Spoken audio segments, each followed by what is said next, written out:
మన ఆడవాళ్ళకి కిచెన్‌లో ఉండే పెద్ద సమస్య ఏంటంటే, హడావిడిగా వంట చేసినప్పుడు ఏదో ఒకటైతే పడుతూనే ఉంటది. పిల్లలకి తొందరగా బాక్స్ పెట్టాలన్న ఆతృతతో ఏదో ఒకటి పడేస్తూనే ఉంటాం. అలాగే అది పడ్డప్పుడు క్లీన్ చేసుకోవడానికి రకరకాల క్లాతులు వాడుతూనే ఉంటాం. అంటే నేనైతే పిల్లల టీ షర్ట్స్ గానీ, నాప్కిన్స్ గానీ ఇట్లా వాడుతుంటా. ఇవి వాడి క్లీన్ చేసేటప్పుడు బాగా వాసనొస్తుంటాయి. అలాగే ఈ వర్షాకాలంలో ఆ క్లాత్స్ సరిగ్గా ఆరవు గదా!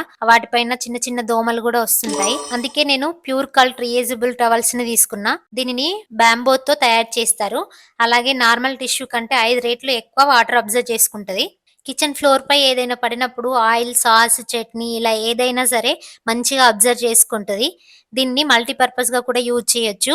Gas stove, fridge, cupboard, tables ఇలా ఏదైనా సరే దీనిని యూజ్ చేసి క్లీన్ జేసుకోవచ్చు. క్లీనింగ్ అయిన తర్వాత దీనిని మంచిగా వాష్ చేసుకోవచ్చు. ఇలా వాష్ చేశాక ఎన్ని సార్లయినా యూజ్ చేయొచ్చు. ఎన్ని సార్లు వాష్ చేసినా గానీ దీని సాఫ్ట్‌నెస్ అయితే పోదు. దీని లింక్ కోసం కామెంట్ బాక్స్‌లో లింక్ అని కామెంట్ చేయండి.